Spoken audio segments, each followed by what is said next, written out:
Bonjour et merci à Ekoto TV pour cette invitation. Je m'appelle Laurence Boutineau, je suis anthropologue, directrice de recherche au CIRAD, le Centre de coopération internationale de recherche agronomique pour le développement, qui est basé à Montpellier en France, mais qui a aussi une antenne à Brazzaville. Alors je fais partie d'un programme de recherche sur l'environnement et les sciences sociales dans les forêts du bassin, enfin dans les forêts d'Afrique centrale. Et nous avons présenté lors de la journée scientifique de l'Institut national des recherches en sciences sociales et humaines de Brazzaville, dont le professeur Guy Moussavou est le directeur et aussi le responsable de notre programme, le 30 août dernier à l'auditorium de l'université Marianne Gouabi. Nous avons présenté les premiers éléments de notre retour de mission et cette journée scientifique était sous le haut patronage de Madame la ministre de l'Enseignement supérieur, de la Recherche et de l'Innovation technologique. Alors cette journée scientifique était sur le thème de la contribution des sciences sociales aux conditions de vie, à la connaissance des conditions de vie des populations, à la fois sur le domaine écologique, socio-économique et culturel. Et donc nous avons à cette occasion parlé des peuples autochtones du Congo.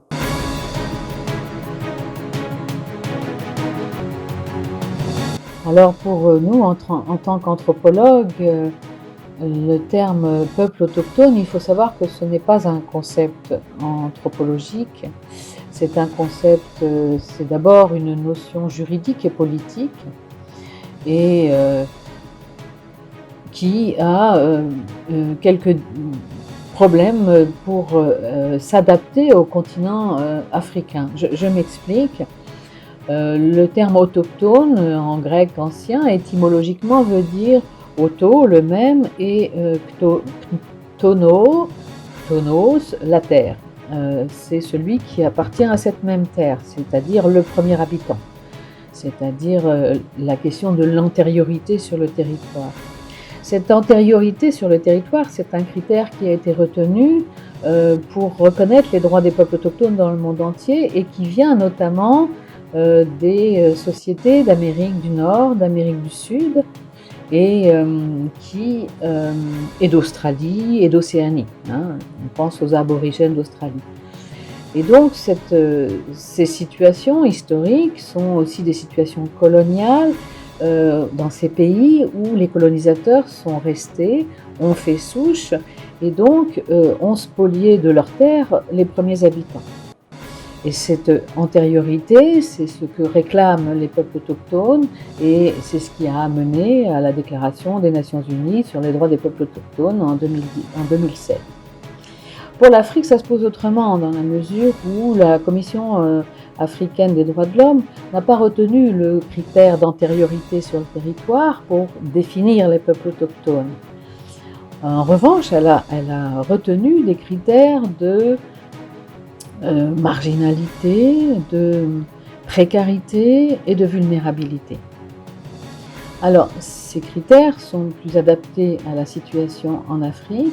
Et pour nous, en tant qu'anthropologues, la question, ce qui nous intéresse entre autres, c'est d'avoir le point de vue de ces peuples concernés, le point de vue de ces peuples autochtones, à la fois sur eux-mêmes, le point de vue qu'ils portent sur leur avenir et le point de vue qu'ils portent aussi sur cette appellation nouvelle de peuple autochtone.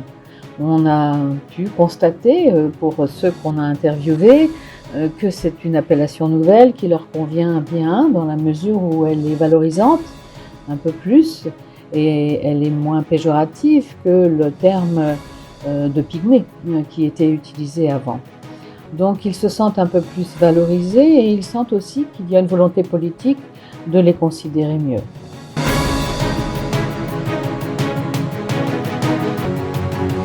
Alors les principaux problèmes que rencontrent ces peuples autochtones au Congo, dans les zones forestières, eh bien, c'est la restriction des espaces forestiers. due à l'exploitation du bois, à travers les limitations des unités forestières d'aménagement, à travers les délimitations des aires protégées et des parcs nationaux. Euh, Ces délimitations restreignent beaucoup leur espace forestier, leur espace de chasse.